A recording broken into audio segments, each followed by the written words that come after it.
salaamaaleykum suñu mbokku internet yi salaamaaleykum yéen ñi nga xam ne yéen saxoo di seetaan Africa Press 24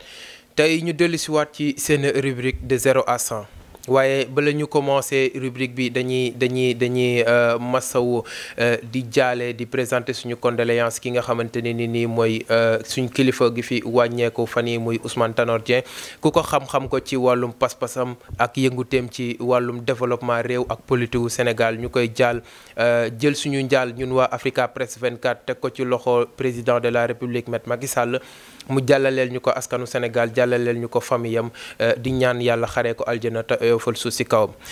ginnaaw bu loolu weesoo ñu dellu siwaat ci seen rubrique de 0 à 100 tey nag ñu fekk si ndaanaan comme ni ma leen ko waxee woon rek dañuy jógee ca dañuy déparé sa ndorteel la daal di agsi ci cappaandaw la ñu dalal ki nga xamante ni yaakaar naa kenn dootu ko laajati ñëpp xàmmee nañ ko mën-mënam ak xarañam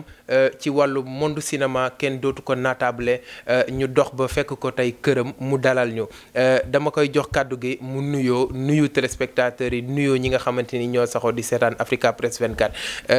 soxna Aïta nuyu naa la. nuyu naa la Ousmane di la remercier aussi ci invitation bi di nuyu suñu mbokku internetu Africa Press 24 yëpp kontaan na. soxna Aïta gis nañ mën nga ñu defal rek benn wax bu ndaw ci ñi nga xamante ni tey ñooy gis Aïta ci écran bi ñu bëgg a xam Aïta mooy kan. question boobu soo ma ko posé damay sawar pour tontu ko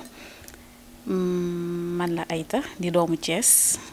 juddoo Thiès yaroo Thiès entre Dakar ak Thiès laay wax sax laa yaroo ak màggee. Di actrice parce que booy wax ci ñi may seetaan loolu lañ ma xamee di leen wax que ni Aïta benn nit bu xeebu la donc bu nekkul dara boo xam ne tey bu ñu demee ba di ko tàllal micro muy wax ñoom ñoo tax donc je sais pas. ok Aïta mën nañu xam lan moo la dugal ci monde bi monde film monde théâtre wala affaire yooyu. monde cinéma su ma si duggee je vais dire que ni c'est une passion moo ma si dugal avant que muy nekk liggéey muy nekk loo xamante ne bi si dama ko bëgg yàgg koo bëgg ba tey yàlla dogal ma nekk di si évoluer. fan nga ban apparition nga njëkk a def wala ban film nga njëkk a joué fan nga njëkk a génn foo xamante ni tey bi nga njëkk a joué lii toog nga sentir ne yow war nga war a mën a percer ci monde bi ne. Wiiri Wiiri laa démarré si la ma ñëpp xamee ma di si kontaan trop vu niveau bi nga xamante ni bi si moom la Wiiri Wiiri toll. Ma di leen ci sant di leen ci gërëm di leen remercier bu baax parce que c'est grâce à ñoom su ma amee sañ-sañu ak fitu tey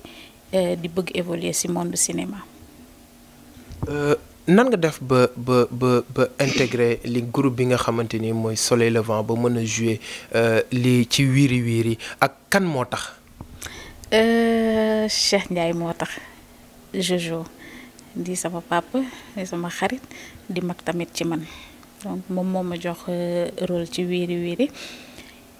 Aziz ak Cheikhou ak ñi nekk ci biir troupe bi yépp aussi ñu jàppale ma bu baax a baax parce que avant musuma ko woon def donc lu ma bëggoon kese la te musuma ko jàng aussi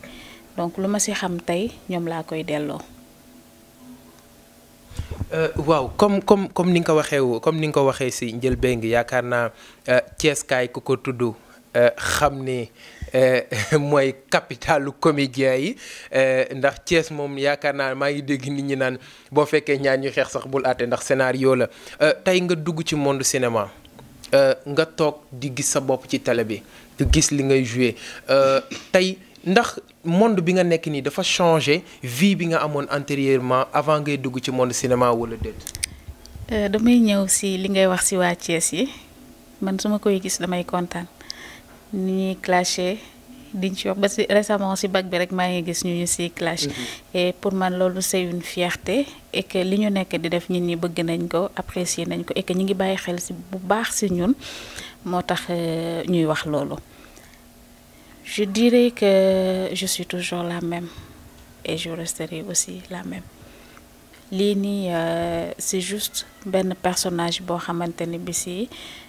dama koy jouer donc c'est pas Aïta carrément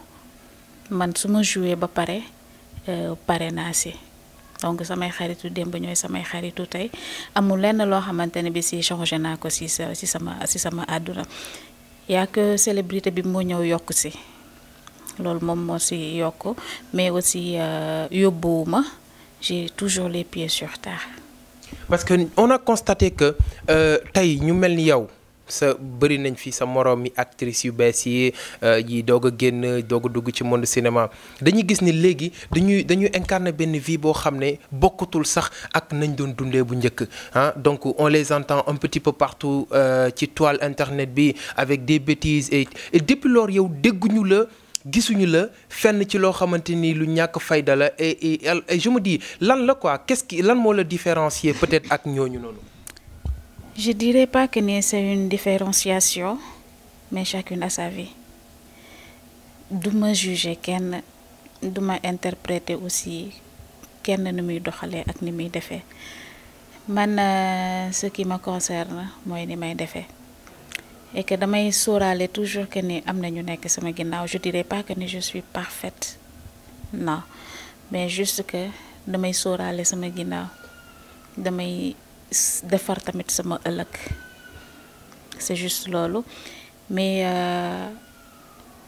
duma condamner aussi ñi koy def excès de visibilité bi ñuy def wala bêtises yi ñuy def peut-être aussi ay moment de folie lay nekk yoo xamante ne bi si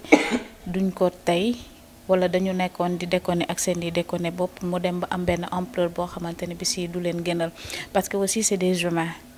ñuy bàyyiwaale xel ci loolu bu baax aussi que ay nit kese lañu tamit c'est pas que ay célébrité lañu que amuñu droit à l'erreur non tout le monde a droit à l'erreur. Et tout le monde mérite une seconde chance. Bien sûr. Ok ñu ñëw ci seconde chance boobu parce que Aïta gis nañu xàmmee nañ la ràññee nañ la ci biir Soleil Levant lu mel ni wiiri wiiri ñu toog benn moment gisatuñu Aïta rumeur yi nag day daw nopp amul kubéer ñu ngi naan Aïta dafa xuloog waa Soleil Levant Aïta dafa am ak waa Soleil Levant problème ñu bëgg nga revenir aatal ñu un peu sur loolu pour mu leer ci suñu bopp leer ci mbokk internet yi nga xam ne dañuy seetaan. Non jamais. maa ngi ci Soleil Levant sama rôle moom moo jeexoon moo tax ma arrêté mais il n'y a pas eu de problème entre man ak ñoom c'est des frères c'est des parents dafay mel ne yaay ak doom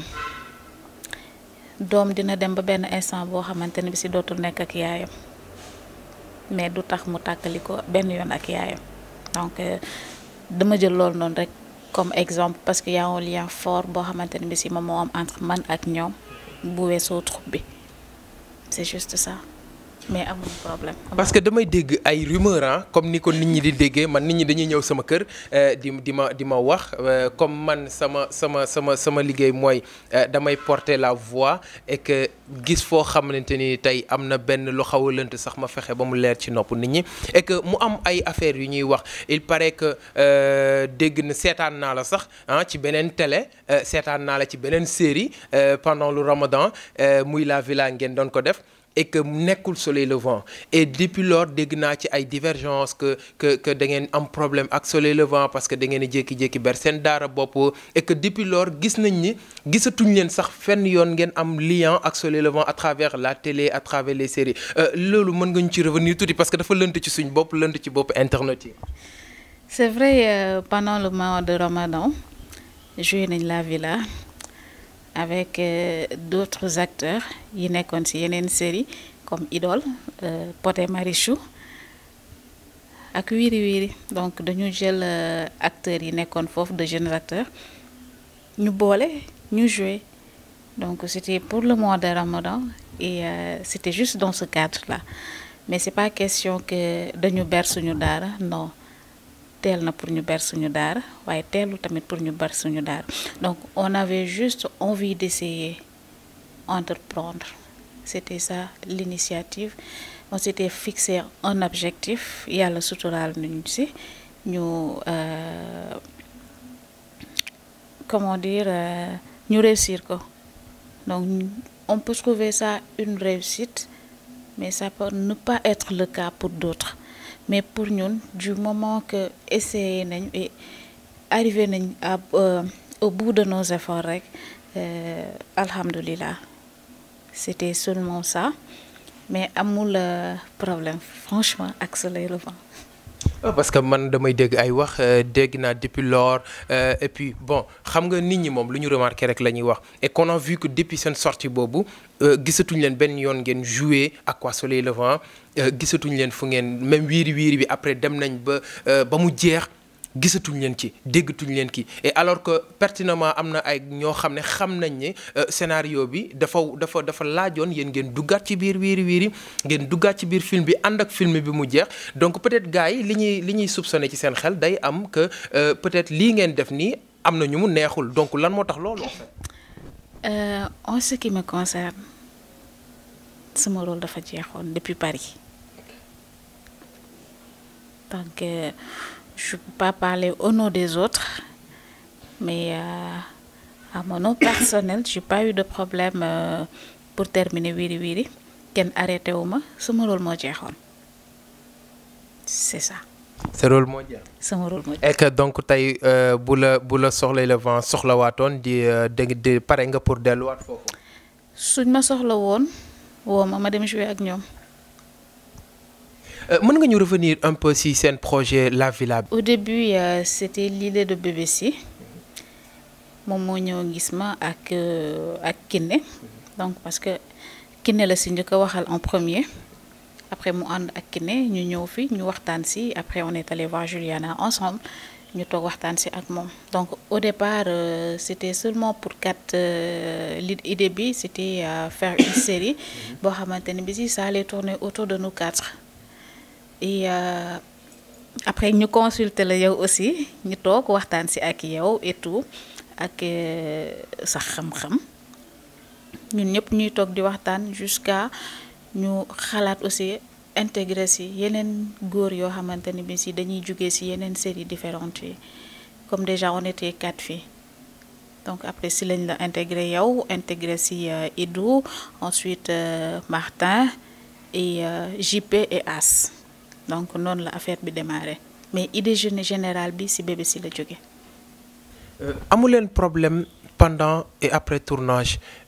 comme problème yi gars yi di jàkkonteel difficulté financière wala affaire yooyu wala des fois sax ngeen xaw a dóorante ay kurpañ ci seen biir amu leen détail yooyu noonu. Loolu c'est tout à fait normal parce que ay nit ñoom ñoo ko sekk te kii di lu ay nit sekk forcément il faut mu am ay problème parce que ku ci nekk di nga bëgg ñu doxalee nii mais heureusement que problème bu ci am rek dañ koy waxtaanaatee suñu biir jusqu'à ce que ñu trouver compromis parce que esprit de groupe lañ doon demee problème financier bi forcément il faut ñu am ko parce que c'était un début et comme on a l'habitude de dire tout début est difficile mais n'empêche découragé wuñu benn yoon on est resté soudés di góorgóorlu di dugg di génn di dem di seeti sponsors yi di seeti partenaires yi bailleurs yi jusqu'à yàlla jàppale ñu terminer ko en beauté bor topp ñu ci dara topp ñu ci sant yàlla. alhamdulilah Aïta yaa ngi def beneen liggéey bu wuuteeg ak cinéma. waaw tu sais j'ai fait des études en marketing j'ai un bac plus 4. J'ai travaillé comme assistante commerciale dans une société de distribution et de production en agroalimentaire. N'empêche aussi yor naa sama activité bu ndaw di jaay. petite commerçante quoi. baana bu ndaw. yéen lan ngay jaay ci lan ngay yëngatu. Je vends du tout drogue rek laa dul jaay. je vends du tout rëy na de yaa ngi mesurer waat li ngay wax ampleur bi je vends du tout. nañ ko yemale rek si côté bu mu rafetee accessoire jigéen accessoire góor loolu laay jaay. Yenn saa yi aussi ma yëngu tuuti ci agroalimentaire bi parce que dama ko bëgg j'adore l'agriculture et damay liggéey naa aussi agence de voyage et jusque là ay nit dañ may solliciter pour ay billets donc j'ai fait la formation en Amadeus ak système bi mën naa seet billet et tout de temps en temps rek ma fauché. nga def ci ay kii quoi ay business. def ci ay business. ay am nga jëkkër. non. looy xaar. yàlla. wala gars yi dañu ragal en fait. non dafa jotagul rek. mais am na ku fi nekk quand même. bien sûr. mais lu muy xaar. dafa jotagul rek. nee ko mu def action sinon parce que gars yi ñi ngi ci buntu bi rang lu bëri ah. non léegi rek incha allah yàlla baax na. ok du coup Aïta on a vu temps yi que affaire cinéma bi dafa gën a yokku gars yi mi ngi gën a yaatu et puis ñu gis ne ci yenn séries yi ñu ngi gis ay actes yu extraordinaire je peux dire actes yoo xam ne c'est contre nos valeurs les femmes qui fument à travers la télé avec séries yi nit ñi di seetaan et que bu njëkk ñun dañu doon prôné que kilifa mën na toog ak doomam di seetaan série te du am benn kersa bu dox ci diggante ak doomam du coup tey xale yi bu ñu toogee ak seen waajur yi gis yenn ci télé bi xale yi jigéen yi di tuux ñi def naka su dul noonu yow loolu ban jàngat nga ci am en tant que actrice yow mi nga xam ne da ngay vivre ci monde cinéma. Avant de commencer d'abord damay saluer expansion bi nga xamante ne bi ci série sénégalaise yi commencé nañ ko jël instant bii nii. Et que man j'ai toujours cru que ne fii ay Nigéria toll Angola toll fa ay Ghana toll fa ñun war nañ faa mën a toll parce que ressource bi mi ngi fi potentiel yi ñoo ngi fi donc il suffit tout simplement d'y croire ak ñu bàyyi préjugés yi yaa ngi wax léegi que ni dañu war a jouer série yoo xamante ne bi si waruñu am problème pour toog di ko seetaanandoo ak suñuy parents qu'on se leurre pas et qu'on se voile pas la face avant ñuy commencer di série il y avait les telenovelas beaucoup plus purs beaucoup plus pires que ce que nous on est en train de faire. D'accord, les réalités ne sont pas les mêmes. On est un pays musulman. Mais on n'est pas 100% musulman, c'est un pays laïque. Peut-être am na côté yoo xamante ne bi si c'est un peu exagéré, d'accord. Mais li may condamner mooy le fait qu'on dise que série yi dañu bari. Non, loolu c'est pas encourager le cinéma. Alors que le cinéma, ça peut être source de développement. Am na rôle yoo xamante ne bi si c'est un peu exagéré parce que man personnellement du ma jouer rôle boo xamante ne bi si damay tey cigarette di tox du ma jouer rôle boo xamante ne bi si damay yor alcool parce que je suis musulmane. J'ai des principes. C'est pas question que ñi koy def amuñu principe non peut-être rôle la et que dañuy habiter rôle bi moo tax ñu def ko. On pouvait simuler yor cigarette bi am nuñ ko defee sans pour autant que ñu tox ko parce que c'est ça qui est jugé c'est ça qui est mal vu et que loolu dama koy déplorer. On peut aller de l'avant tout en restant ci suñuy principe faire développer nos séries ci loo xamante ne bi si après kilifa yu mag yi ils n'auront pas besoin de s'intervenir pour wax quoi que ce soit et que muy nekk échange entre population bi wala ñiy seetaan ak ñi nga xamante ne bi si ñooy critiquer. On peut éviter cela et pour éviter cela il faut ñu defoo que li nga xamante ne bi si moom la norme sénégalaise bëgg moom la suñuy kilifa bëgg moom la Sénégal bëgg même si du loo xamante ne bi si mooy li ñu neex mais mooy réalité yi et que quoi qu'on puisse dire loolu moo fi ne et on peut pas aller au-delà de ça. yow daal loolu mooy sa point de vue. mooy sama point. Et puis voilà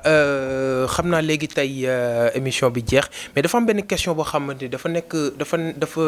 nekk sama xel parce que dañ ma koy laaj tout le temps damay dégg nit ñi di ko kaas muy soleil levant dañu bëgg saaga ci seen kii bi ñuy mujjee joué nii on a constaté que gars yi dañuy saaga ci série bi di saaga et que gars yi dañuy déplorer loolu parce que dañ ne ay kilifa dañ koy seetaan ay xale dañ koy seetaan et puis dañ naan xale moom loo bu mag defee benn affaire day jàpp ni loolu lu yenu maanaa la loolu mooy yoon et que daf koy copier parce que xale dañ naan mémoire am day def copie coller li nga ko wan mu gis ko wala nga wax ko mu dégg ko loolu lay copier dem coller ko tey loolu ban jàngat nga ci am ak lan ngay lancer yow par en tant que actrice nga nekk biir Soleil Levant ba pare nekk ci monde cinéma bi ba pare ay di war a appeler à yor famille pour yar xale yi ëllëg. du lu baax rafetlu ma ko même si suivre ma ko mais am naa retour yi parce que maa ngi ko doon xool maa ngi doon gis extrait yi et tout et que comédie la ñu doon def mais si biir comédie bi dafay message yoo xamante ne bi si dañ ko siy envoyé waale en même temps et si c'est des messages négatifs dafay am retour négatif et si c'est des messages positifs dafay am retour positif donc c'est des choses yoo xamante ne bi si dañ ci war a tenir en compte et que xale yi dañuy copier kese li ñuy gis loolu la ñuy copier donc bu ñu gisee peut-être ça neex mu def benn affaire donc ils vont se dire que ni c'est quelque chose de bien wala ni ko saa neex di defee noonu lañ koy reprendre ate et que buñ koy reprendre mën naa am sax ñu reprendre ko foo xamante ne bi si ay mag ñi ngi fa ay kilifa ñi ngi fa te du doon lu rafet donc que mu nekk si biir Soleil Levant que mu nekk aussi ci beneen production genre terme yooyu noonu su fekkente ne mën nañ ko éviter ñu éviter ko pour man sama point de vue personnel. sa point de vue personnel. personnel. voilà kon gars yi yéen a ko déggandoo mu nekkoon Aïta actrice nekk ci monde cinéma di évoluer di ci def liggéey bu mucc ayib ba ku ko xam ko ci njàmbaaram xam ko ci cawarteem ndax man liggéey na ak moom et que xam naa détermination bi mu am par rapport ak lii di monde cinéma. moom lañ dalaloon fii tey ci Africa Press 24 ci seen rubrique de 0 à 100 nee naa leen nii lay demee saa su ne dañuy ñëw xool ñi nga xamante ni tey am nañu kàddu ci réew mi ñu ngi leen di déglu ñu ngi leen di suivre ñu retracé waat seen parcours xool seen jaar-jaar ñu waxtaan ak ñun partager ak fan yi des moments yoo xam ne ça sera extraordinaire donc Aïta ñu ngi lay jaajëfal kontaan nañ sa kàddu gu mujj rek pour ñu mën a tëj émission bi. maa ngi lay remercier Ousmane di la jaajëfal yow sama xarit nga sama frère nga di remercier waa Africa Press 24 yëpp di kontaan aussi ci invitation bi nga xamante ne bi si ñëwoon ngeen defal ma ko tey di kontaan ci interview bi di remercier mbokku internet yi seetaan yëpp di jéggalu tamit su fekkente ne am na ay kàddu yu déplacé yoo xamante ne bi si wax naa ko ci biir ngeen comprendre ma rek te xam ne nit moo matul et que li ma fi wax yëpp ci sama point de vue personnel kese laa ko waxee j'ai parlé au nom de personne sama bopp laa waxal. sa bopp nga waxal donc l'erreur est humaine noonu la fay demee saa su ne fii lay doxee saa su ne ñu leen di kontaan di leen jaajëfal moom sama xarit la sama sœur la sama lépp la et que voilà ñu leen di jox dig daje beneen rubrique de 0 à 100 gars yi nii lay demee saa su ne Baye Sidi sama caméraman bi maa ngi lay gërëm di la sant et que di sant ñëpp ñoo xamante ni ñi ngi saxoo di seetaan Africa Press 24 di leen jox dig daje fan yi ci beneen rubrique de 0 à 100 gars yi maa ngi leen di bëggee siyaar naa leen Sénégal ca kaw ca kanam.